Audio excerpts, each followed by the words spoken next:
A famous saying goes, you can't lead someone to a place if you didn't go first there yourself. Looking at my path today, I can say that it is composed of two roads that run parallel like a railroad track. One is my personal research, the other is my work as a trainer and teacher, born from the pleasure to share what I was learning in my research.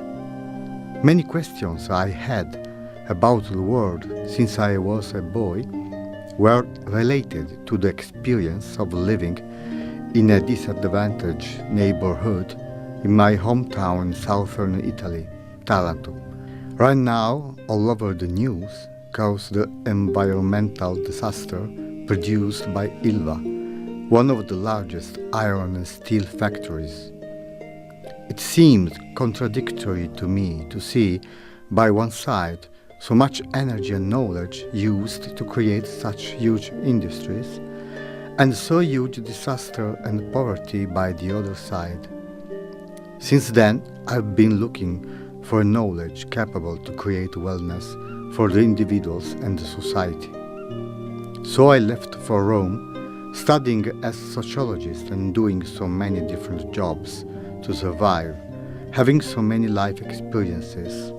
But the first time I thought this work makes sense to me was working as a social worker with children with disabilities. I was discovering the education field as an important aspect of my vocation. Years later, I was teaching yoga. I remember the precise moment. It was a Saturday morning. At the end of the lesson, in the eyes of my students, there was something that made you think of the wonder of existence and well-being. I had the feeling of being in the right place.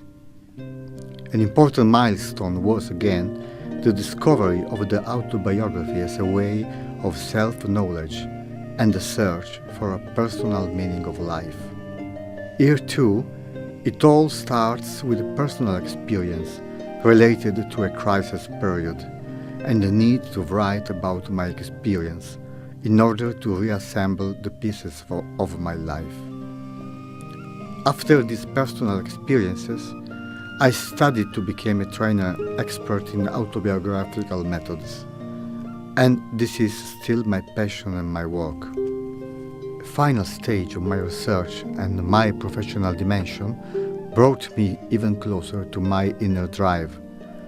I had, in fact, the opportunity to know a very interesting approach for self-enhancement called More to Life. Since then, I'm working on other issues like how to overcome our life's dramas and how to transform implicit beliefs about ourselves and the world that negatively affect our lives. I can definitely say that my job is a work in progress to progress in knowledge and love.